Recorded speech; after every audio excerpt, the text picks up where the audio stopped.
boleh lihat. Baiklah, kalau murid-murid nak tahu hari ini, kita akan belajar perkara yang sangat penting dalam kehidupan seharian. Seperti yang murid-murid lihat, pensel ini kita bukan sahaja guna untuk menulis, tapi juga terdapat warna dalam tulisannya. Baiklah, hari ini cikgu akan ajar perkara yang sangat penting tentang warna supaya murid-murid mudah faham dan tidak keliru. Murid-murid tengok hari ini, buku ini berwarna merah. Cikgu ulang kembali, warna merah. Baik Wawa, cuba ulang kembali. Buku ini berwarna apa? Warna merah, cikgu. Ya, betul. Okey, seterusnya cuba tengok pen ini pula. Pen ini berwarna biru. Mari kita sebut sama-sama. Warna biru, cikgu. Baik Ubi, cikgu nak tanya kamu, pen ini warna apa?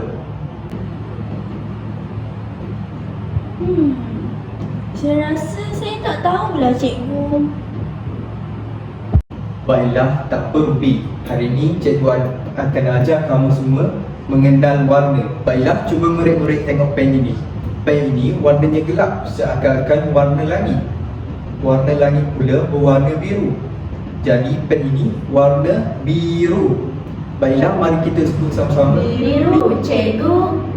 Baiklah, Ruby, cikgu nak kamu sebut. Ini warna apa? Biru, cikgu. Okey, pandai. Sekarang cikgu akan tukar menggunakan kertas pula. Okey. Sekarang cikgu keluarkan satu kertas. Ruby, ini warna apa? Biru, cikgu. Betul, pandai. Baiklah, kertas kedua pula. Sekarang cikgu tukar. Ini pula kertas warna apa?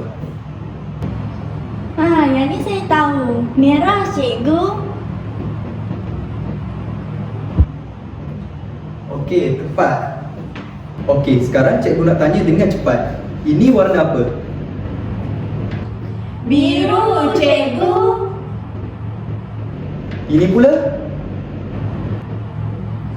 Merah.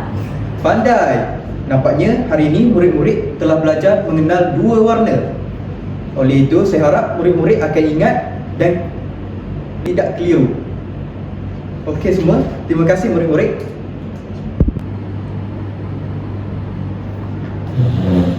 Bangun. Terima kasih, cikgu.